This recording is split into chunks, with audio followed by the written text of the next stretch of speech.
Captain Jihui talks to his team about how hard it was to reach the top 10 of the tournament. He tells Wang Ming to act as a substitute and take the field if their teammate Ke Liang gets badly hurt in the upcoming matches. Ke Liang is still kneeling on the floor, looking beaten up. He nervously asks his captain if things are really that bad. Frustrated, Jihui scolds Ke Liang for being scared and hopes the strong Magic City team won't be too cruel to them. Outside the train station, Tang Chi tells Xu Jingming to hurry up.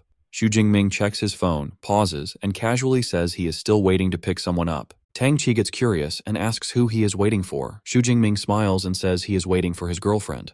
This surprises Tang Chi. Meng Di jokes that the mystery girl is probably a beauty with long legs. Soon after, Song Qiuqiu arrives and waves happily as she walks over with her roommate, Qi Dongxia. Xu Jingming introduces Song Qiuqiu to the group as his girlfriend and also introduces Qi Dongxia. Song Qiuqiu looks at the new people and asks Xu Jingming to introduce them properly. Xu Jingming introduces his cousin Tang Chi and his friends from Jiang City, Zhou Mingyang and Meng Di to his girlfriend. Tang Chi quickly compliments Song Qiuqiu on her looks. Meng Di then proudly reminds Tang Chi that her guess about the girl was totally right. Song Qiuqiu smiles at Tang Chi and uses her power to create 3 glowing red potion bottles. She gives them to Xu Jingming's friends as a gift, saying it is an affordable B-class item that could help them. As Tang Chi, Zhou Mingyang, and Meng Di hold the glowing bottles, Zhou Mingyang is completely shocked. He can hardly believe she called this valuable B-class item cheap, since he knows each bottle is worth at least 5 or 6 million. Xu Jingming suggests they go back to pack their bags. He asks Tang Chi where her hotel is so they can take her there. Tang Chi says it is about a kilometer away, near the train station. Xu Jingming notes that the station is far from the tournament stadium. Tang Chi sighs and explains that because the event is so popular, all the closer hotels were booked a long time ago.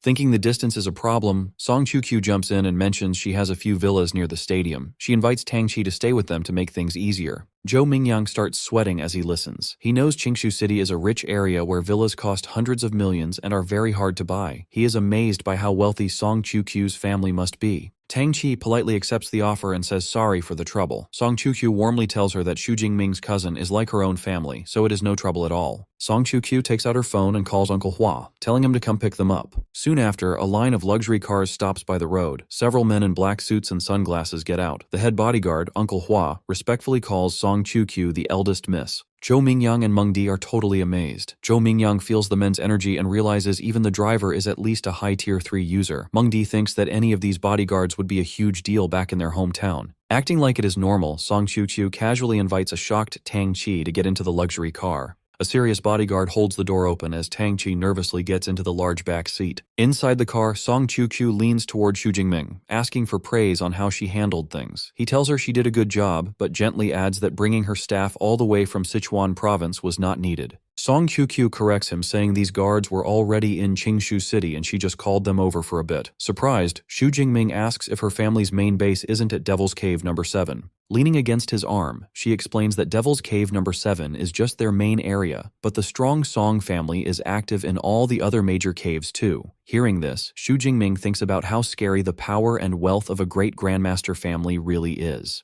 The next day, the National University League begins at a huge modern stadium filled with helicopters and excited crowds. In the stands, Tang Chi looks around in wonder and notes that top groups from the country have sent elite Tier 7 grandmasters to lead their teams.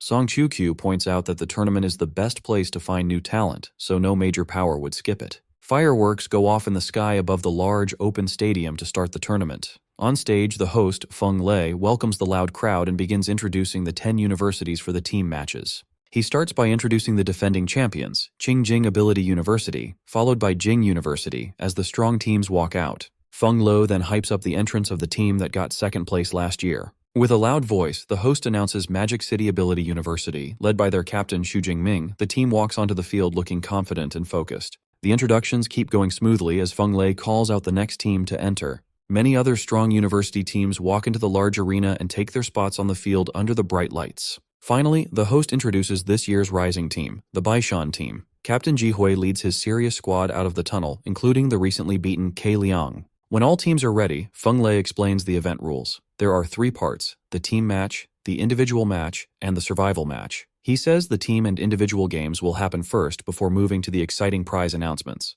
The winning team will get custom S-Class battlesuits for every member. The solo winner gets a huge 30 cubic meter space ring. The survival winner will get a grade 6 protective charm found in an ancient ruin, known for its strong defense.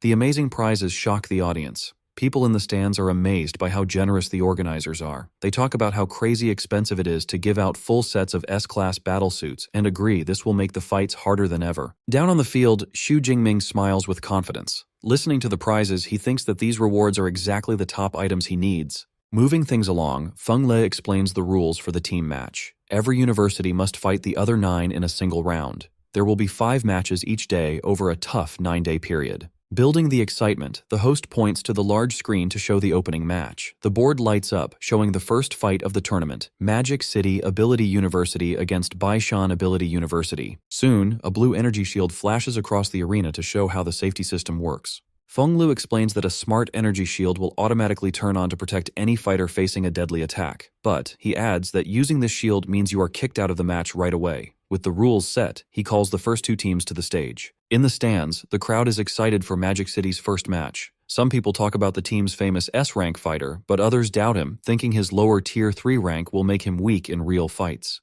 Stepping into the sunlight, Kongshu says that fighting the Baishan team first is really good luck. Panic spreads on the Baishan side. A scared Ke Liang begs Captain Ji Hui to swap him out. Ji Hui says no, telling them they must stick to their plans and show a strong presence, even if they are going to lose. The rest of the Baishan team supports their captain. The boy with spiky hair and the girl with pink hair agree. They are determined to show their pride and face the enemy directly. Ji Hui draws his sword and tells his team to move out. A sweating Ke Liang slowly follows behind him. The 2 5-person teams take their spots on opposite sides of the large white arena floor, while the crowd watches from above. The crowd looks at the big difference between the teams. Magic City has 2 mid-tier 4s, 2 low-tier 4s, and 1 high-tier 3. People feel bad for Baishan's weak team, saying it is just 1 mid-tier 4 trying to carry 4 high-tier 3s. The countdown rings through the stadium and the match starts. The Baishan team is tense and ready, while the Magic City team looks totally relaxed. Yao Fang asks Xu Jingming what plan they should use against their enemies. Golden lightning starts flashing wildly around Xu Jingming's eyes. Saying they don't need a plan, Xu Jingming explodes with red and golden lightning. He charges forward all by himself. This surprises the crowd, and many think he is going to die by leaving his team behind. Seeing the solo charge as a huge mistake, Ji Hui takes the chance. He tells Ke Liang and Ma Long to charge with him. He orders Old Li and Old Wang to attack from the back and support them. The Baishan team rushes forward together, ready to crush the lone captain.